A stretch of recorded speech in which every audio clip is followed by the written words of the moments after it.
안녕하세요. 주식으로 부자 되고 싶은 남자 주부남 원기둥입니다. 스트레스 받는 단타하지 마시고 편안하게 수익 낼 수 있는 저만의 투자 전략을 꾸준히 업로드할 예정이오니 잘 참고하셔서 성공 투자하는 데 도움이 되었으면 좋겠습니다. 구독과 좋아요 많이 눌러주시면 영상 제작하는 데 큰 힘이 됩니다. 오늘 시장의 변동성이 극에 달했던 하루였습니다. 지금 보시는 화면은 코스피인데요. 코스피도 지금 밑꼬리 달고 이렇게 쭉 올라가 있죠. 장 마감에는 지금 상승인데, 자, 분봉을 한번 보시면요. 장 초반에 이렇게 내리꽂습니다. 급락한 다음에 12시가 지나면서 이제 회복을 하면서 이렇게 상승으로 마감을 한 겁니다. 자, 오늘 코스피가 보시면 장 초반에 아마 이렇게 급락을 했을 때 무서워서 팔고 도망가는 투자자들이 상당히 많았을 겁니다. 근데 이렇게 팔고 나갔더니 그 이후로부터 강하게 올라왔던 거죠. 그래서 여러분들은 지금 이렇게 단기간에 이렇게 지수가 좀 출렁인다 해서 겁먹지 마시고요. 그냥 제가 계속 말씀드린 대로 지금은 아직은 시장이 무너질 때가 아니다 라는 것을 꼭 기억하시기 바랍니다. 자, 오늘 코스피에 오늘 그 시간대별 수급을 한번 보시면요. 자, 보시면 지금 보시는 이 검은선이 지수입니다. 코스피 지수가 장 초반에 조금 버티는가 싶더니 슉 내려왔죠. 그래서 한 11시 반경부터 반등을 시작하게 됩니다. 이게 오늘 모습 보면 이 반등하는 국면에 외국인들은 계속 팔았어요. 이 파란색이 계속 외국인은 계속 팔았죠. 근데 이제 기관이 1시 반부터 매집을 하더니 좀 반등을 했고, 그렇기 때문에 오늘 시장 상황을 보면 이렇게 축 내려갔다가 거의 V자로 반등을 해버렸죠. 반등했고, 다음은 코스닥을 보겠습니다. 자, 코스닥도 마찬가지입니다. 코스닥이 오늘 장중에 마이너스 2.3%까지 급락했습니다. 보시면 분봉을 보시면요, 보세요. 11시까지 23% 급락한 거예요. 근데 저도 이 시장을 잠깐 봤었는데 이렇게까지 급락을 하면서 많은 투자자들이 여기서 두려움을 많이 겪었을 거라고 봅니다. 근데 그 이후로는 또 급반등했죠. 거의 V자로 반등을 해버린 겁니다. 자, 코스닥도 오늘 수급을 한번 보시면요. 자, 코스닥 이게 지수 모습입니다. 이게 지수 모습이고, 지수 모습인데 보시면 지금 그 외국인의 수급을 잘 보세요. 외국인이 파란색이거든요. 외국인도 계속 팔면서 지수가 계속 빠지는데 외국인이 11시 반경부터 다시 사기 시작합니다. 이렇게 하면서 지수도 그렇게 올라오죠. 자, 오늘 그러니까 시장 자체는 변동성이 엄청나게 커졌습니다. 근데 코스닥도 보시면 지금 시장이 무너지는 자리가 아니라 지금 단기 고점에 따라서 지금 옆으로 그냥 가격 및 기간 조정을 하고 있는 겁니다. 그리고 코스피도 마찬가지로 지금 1월 초에 고점 찍은 이후에 지금 가격 및 기간 조정을 하고 있죠. 근데 이런 상태에서 종목별로 보면 차별화가 극심하게 나타나고 있습니다. 지수는 얼마 안 빠졌는데 지수는 종목들이 급락하는 게 있습니다. 종목들. 이런 것들은 조심해야 되겠죠. 이런 종목들은 조심해야 됩니다. 근데 지수는 이런 모습인데 지수와가 가히 비슷하게 조정을 하거나 오히려 상승하는 종목들을 여러분들은 관심을 가지셔야 되고요.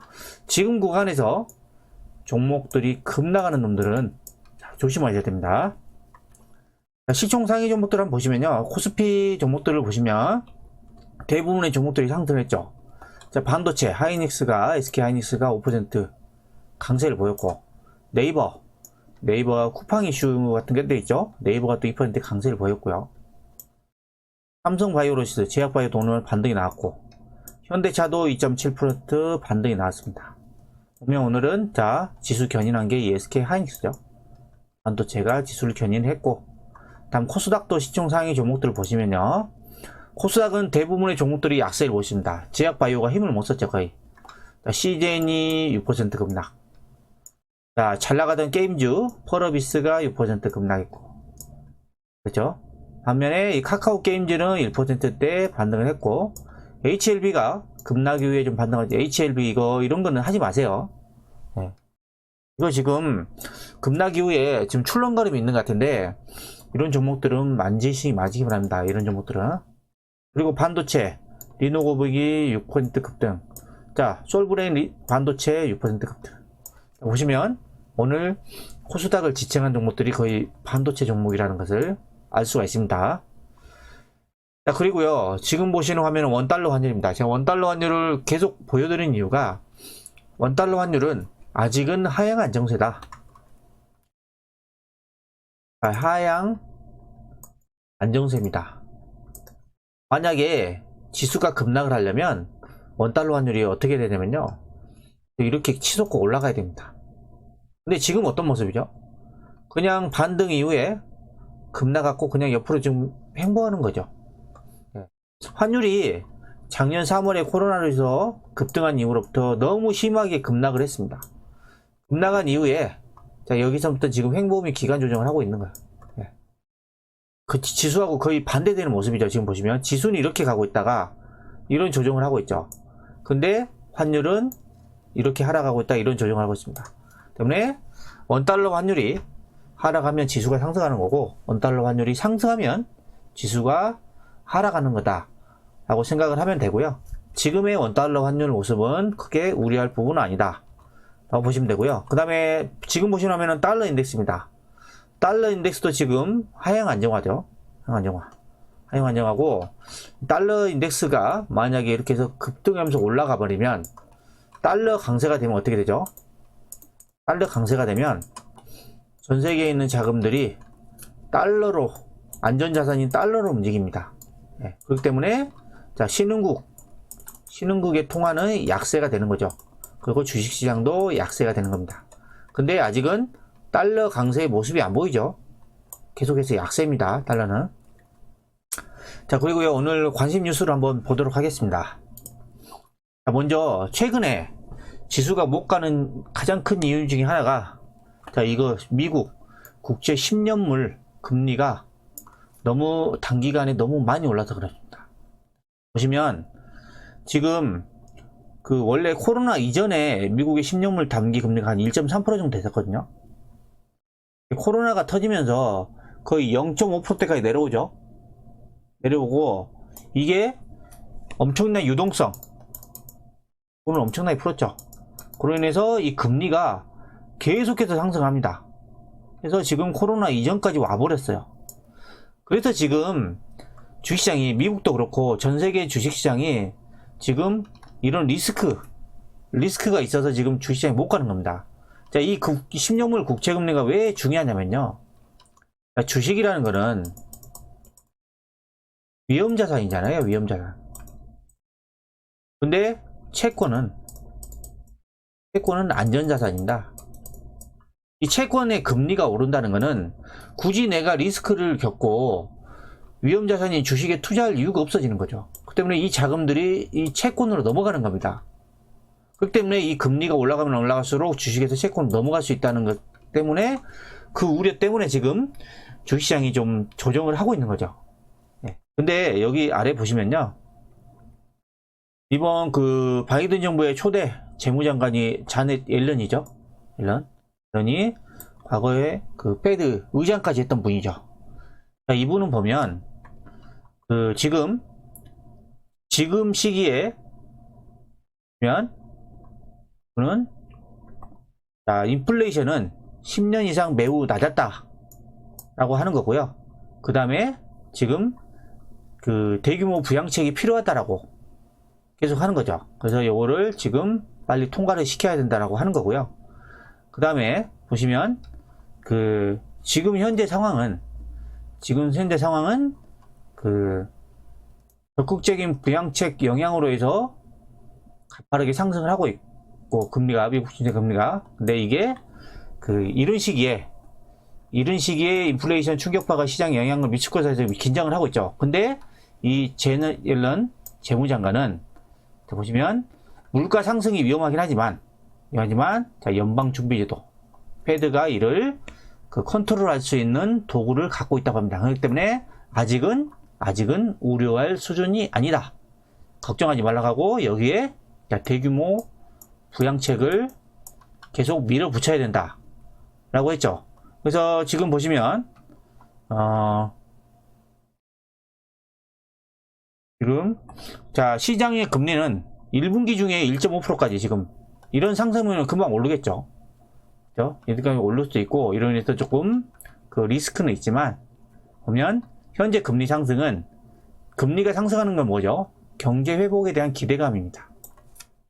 그 다음에 물가 상승 가능성, 그 다음에 대규모 재정 부양책에 따른 이런 복합적으로 발생한 결과다 라고 하는 거고요. 그래서 지금 미국의 재무부 장관 입장에서도 아직은 크게 우려할 수준은 아니다 라는 겁니다. 그리고 지금 그 세계 최대 자산 운용사 블랙록이죠. 전 세계에서 가장 많은 자산 운용 블랙록이 카카오의 지분을 5% 넘게 보유를 했다고 합니다. 자, 카카오가 저도 예전에 유튜브 영상에서 분석을 해야됐지만 앞으로 성장 동력이 엄청난 뛰어난 기업이죠. 네. 그래서 지금 블랙록도 카카오의 지분을 이렇게 많이 인수했다고 하고요. 그 다음에 그 2월 17일 날 나온 기사인데, 삼성전자가 세계 최초로 AI 프로세스를 탑재한 메모리 반도체 개발에 성공했다고 합니다. 이게 무슨 내용이면요, 기존의 메모리는 저장만 하는 거죠. 저장만. 근데 이 AI 프로세스라는 거는 플러스 연산을 하는 겁니다. 연산. 저장 플러스 연산까지 하는 거죠. 그래서 AI 프로세스라고 합니다. 삼성전자는 상반기 내에 검증 완료 후에 시장 선정한다. 삼성전자가 이렇게 그 AI 반도체 시장에서 선두를 달립니다. 삼성전자도 좋고, 삼성전자하고 이 같이 사업을 하는 협력사들도 앞으로 주가가 강세를 보이겠죠. 반도체는 제가 영상에서 계속해서 말씀드리지만, 여러분들의 포트에 30% 이상 담으셔도 됩니다. 왜?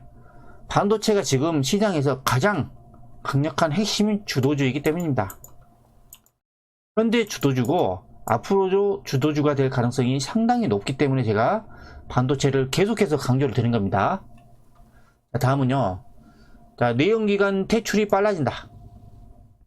자, 미국의 GM과 포드도 앞으로는 친환경차만 개발을 할 것이라는 뉴스입니다. 보시면 자, 포드는 2030년부터 유럽에서 오직 전기차만 내놓게. 왜? 유럽에서는 지금 내연기관차는 팔 수가 없어요. 앞으로는 법으로 규제를 벌였죠. 그래서 지금 포드도 지금 전기차만 내놓았다. 그 다음에 GM도 2035년까지 내연기관차를 생산하고 판매를 안 하겠다 했죠. 자, 보시면 지금 전기차 시장은 앞으로도 폭발적인 성장을 합니다. 이건 누구든지 다 알고 있죠. 누구든지. 지금 시장 자체가 전기차 시장 점유율이, 시장 침투율이 한, 제가 말씀드렸죠, 4% 후반이랬죠. 4% 후반. 근데 2025년 앞으로 4년으로 가자 이제 10%밖에 안 돼요. 근데 앞으로 20년 후에는 58%로 내연기관보다 더 앞서 나가는 겁니다.